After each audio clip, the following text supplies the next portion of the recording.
دوستو، آپ کا خیر مقدم ہے ہماری یوٹیوب چینل ری وائر میں ہوں آپ کا دوست محمد ہاشم۔ دوستو، پچھلے لیکچرز میں ہم نے سیکھا کہ ہم کیسے اپنے والد کے نام خط لکھتے ہیں، کیسے القاب لکھتے ہیں اور خاتمہ میں کیا لکھتے ہیں۔ تو اس لیکچر سے پہلے وہ لیکچرز ضرور دیکھیں تاکہ ہم چیزیں اچھے سے سمجھ پائیں۔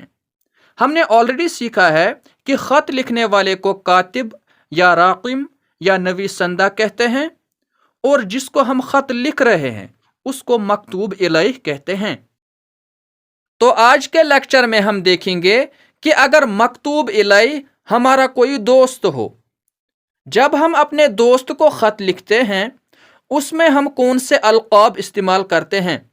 جیسے ہم لکھ سکتے ہیں میرے پیارے اور پھر دوست کا نام۔ مثلا اگر دوست کا نام کشن ہے تو لکھیں گے میرے پیارے کشن، پھر آداب و سلام میں لکھیں گے نمستے۔ اسی طرح اگر دوست کا نام ہے امن دیپ سنگھ تو لکھیں گے میرے پیارے امن دیپ، ست سری اکال۔ یا اگر دوست کا نام راشد ہے تو لکھیں گے میرے پیارے راشد، تسلیم۔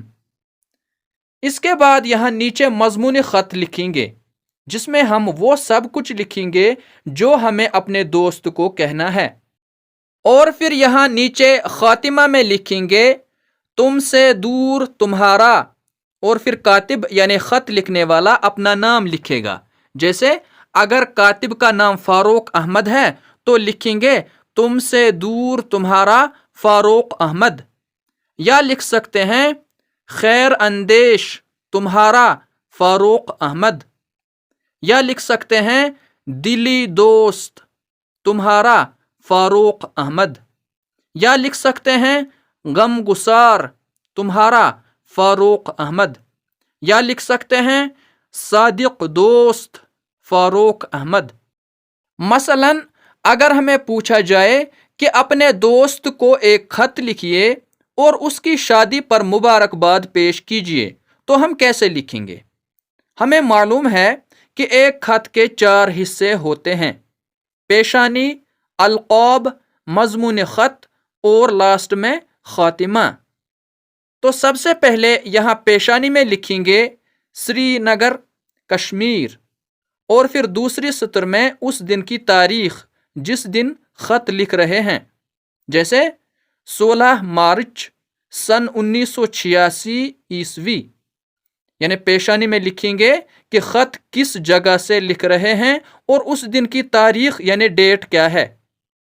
اس کے بعد خط کے دوسرے حصے یعنی القاب میں یہاں مکتوب الیہ کا لقب لکھیں گے۔ مکتوب الیہ مطلب جس کو ہم خط لکھ رہے ہیں۔ جیسے ہم لکھیں گے میرے پیارے راشد، تسلیم، یا ہم لکھیں گے میرے پیارے کشن، نمستے، یا لکھ سکتے ہیں میرے پیارے امن دیپ، ست سری اکال۔ اس کے بعد خط کے تیسرے حصے یعنی مضمون خط میں وہ سب لکھیں گے جو ہمیں اپنے دوست کو کہنا ہے۔ جیسے ہم لکھیں گے تمہارا خط مل گیا تھا، موسم کی خرابی کی وجہ سے ڈاک نہیں نکلی، اس لیے جواب جلد نہ دے سکا، یہاں تو برف نے سارا رومان کافور کر دیا ہے، پڑھنے لکھنے میں بھی طبیعت نہیں لگتی، مجھے سخت افسوس ہے کہ امتحان کی وجہ سے تمہاری شادی میں شریک نہ ہو سکا، تم نہیں سوچ سکتے کہ مجھے اس کا کتنا دکھ ہے، بچپن سے سوچتا تھا کہ اپنی بھابھی کو سب سے پہلے میں دیکھوں گا۔ انسان حالات کا غلام تو نہیں، لیکن بعض اوقات حالات سے مجبور ضرور ہو جاتا ہے، اور اسی مجبوری کی وجہ سے میں تمہاری شادی میں شریک نہ ہو سکا۔ میں جانتا ہوں کہ تمہیں بھی اس کا افسوس ہوگا اور تم میری عدم موجودگی شدت سے محسوس کر رہے ہوگے۔ میری طرف سے تم اور بھابھی دونوں دلی مبارکباد قبول کرو، اور آج کی ڈاک سے جو حقیر تحفہ بھیج رہا ہوں اسے قبول کر کے عزت بخشو، انشاءاللہ بہت جلد ملاقات ہوگی۔ خدا یہ نئی زندگی تم لوگوں کو مبارک کرے، آمین۔ بابی کو تسلیم۔ پھر یہاں خط کے چوتھے اور آخری حصے میں لکھیں گے تم سے دور تمہارا، اور پھر کاتب کا نام، جیسے فاروق احمد۔ دوستو، جو خط ہم نے اپنے والد کو لکھا اور جو یہ دوست والا خط ہے، ان میں کیا فرق نظر آتا ہے؟ اگر ہم غور سے دیکھیں گے تو والد صاحب کے خط میں ہم نے مکتوب الیہ یعنی والد صاحب کو آپ کر کے بلایا، جبکہ یہاں ہم نے اپنے دوست کو تم کر کے بلایا۔ تو یہ ساری چیزیں ہمیں ذہن میں رکھنی ہے اور ہمارا خط سب سے خوبصورت اور میٹھا نکل کر آئے گا۔ دوستو، میں آپ کے سامنے یہ خطوط کے نمونے اس لیے پیش کرتا ہوں تاکہ ہمیں معلوم ہو جائے کہ مختلف الفاظ کا جملوں میں کیسے استعمال ہوتا ہے۔ تو جتنے زیادہ خطوط ہم پڑھیں گے اتنا زیادہ ہمیں الفاظ کو جملوں میں استعمال کرنا آسان ہو جائے گا، اور اتنی زیادہ ہماری اردو پر پکڑ مضبوط ہوگی اور ہمارے علم میں اضافہ ہوگا۔ پھر ہم آسانی سے کسی بھی سچویشن پر خط لکھ سکتے ہیں۔ تو اسی طرح اگر ہمیں پوچھا جائے کہ آپ کا دوست میٹرکولیشن میں کامیاب ہوا ہے، اسے ایک خط لکھ کر مبارکباد پیش کیجئے، تو ہم کیسے لکھیں گے؟ سب سے پہلے پیشانی میں اپنا ایڈریس یعنی اپنا پتہ لکھیں گے، اور ساتھ ہی اس دن کی تاریخ، جیسے سری نگر، کشمیر، 15 مئی سن 1986 عیسوی۔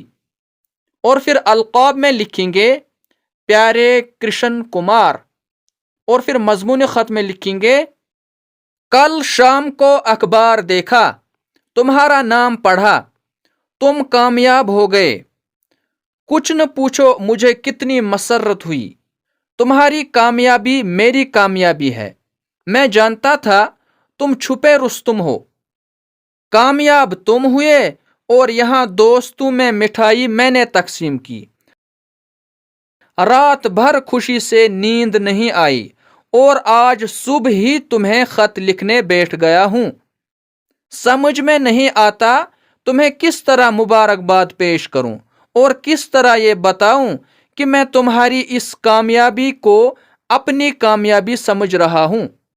اب تمہارا کیا ارادہ ہے؟ میری رائے یہ ہے کہ تم علی گڑھ چلے جاؤ اور تعلیم حاصل کرو، وہاں کی سوسائٹی میں تمہیں بہت سی نعمتیں حاصل ہوں گی، اپنے ارادہ سے آگاہ کرنا۔ میری حالت کیا پوچھتے ہو؟ نوکری کے لیے مارا مارا پھرتا ہوں، سکون نصیب نہیں۔ یہ سب کچھ لکھ کر تمہیں اداس کرنا نہیں چاہتا، میرے لیے صرف دعا کرنا۔ میری سینکڑوں امیدیں تم سے وابستہ ہیں، خدا کے لیے تعلیم کا سلسلہ منقطع نہ کرو۔ تعلیم کے بغیر آنے والے دور میں انسان کا عزت کے ساتھ گزر اوقات مشکل ہو جائے گا۔ تمہارے خط کا سخت انتظار رہے گا۔ ایک مرتبہ پھر مبارکباد قبول کرو، والسلام۔ اور پھر خاتمہ میں لکھیں گے تمہارا دوست، اور پھر کاتب یعنی خط لکھنے والے کا نام، جیسے سومناتھ، اور اس طرح سے خط مکمل ہو جائے گا۔ اسی طرح اگر ہمارا کوئی دوست بیمار ہے اور ہمیں پوچھا جائے کہ اپنے ایک بیمار دوست کو خط لکھیے، تو ہم کیسے لکھیں گے؟ سب سے پہلے پیشانی میں اپنا پتہ اور تاریخ لکھیں گے، جیسے اننت ناگ، اسلام آباد۔ پھر دوسری سطر میں تاریخ، جیسے 27 مئی سن 1986 عیسوی۔ اس کے بعد القاب میں لکھیں گے میرے پیارے نصیر، السلام علیکم۔ اور پھر نیچے مضمون خط میں اپنا میسج لکھیں گے جو ہمیں اپنے بیمار دوست کو کہنا ہے، جیسے ہم لکھیں گے کل شام کو میں یہاں امی کو لے کر آیا، سمجھ لو سفر کسی طرح کٹ گیا، سری نگر چھوڑنے کی خواہش نہیں تھی، سرکاری ملازمت کی مجبوری تم اچھی طرح سمجھتے ہو۔ ٹکٹ بک ہو چکے تھے اور سامان بھی رکھا جا چکا تھا۔ ایسے لمحوں میں جب تمہارے پاس گیا تو معلوم ہوا کہ سائیکل کے حادثے میں تم زخمی ہو گئے ہو اور ہسپتال میں ہو۔ اس خبر سے دل پر ایک بجلی سی گری۔ تمہاری چچی نے بتایا کہ چوٹ زیادہ نہیں ہے، لہذا فکر کی کوئی بات نہیں ہے۔ چلتے وقت تم سے ملاقات نہ ہو سکی، اس کا سخت افسوس ہے۔ میں تمہارے بارے میں ایسی خبر سننے کو قطعاً تیار نہ تھا۔ راستہ بھر سوچتا رہا اور دل کو سخت بے چینی رہی۔ اپنی خیریت سے جلد آگاہ کرو تاکہ اطمینان اور سکون نصیب ہو۔ خدا کرے تم جلد صحت یاب ہو کر ہسپتال سے واپس گھر آ جاؤ۔ ممکن ہو تو تفصیل سے لکھو کہ یہ حادثہ کس طرح ہوا۔ تمہارے جواب کا انتظار کروں گا۔ پھر یہاں لاسٹ میں خاتمہ میں لکھیں گے تمہارا دوست خورشید عالم، اور اس طرح سے ہمارا خط مکمل ہو جائے گا۔ دوستو، امید ہے کہ آپ کو یہ لیکچر پسند آیا ہوگا۔ اس لیکچر کو دوسروں تک بھی پہنچائیے تاکہ سب کو فائدہ ہو سکے۔ آج کے لیکچر میں اتنا ہی، ملتے ہیں اگلے لیکچر میں، تب تک کے لیے خدا حافظ۔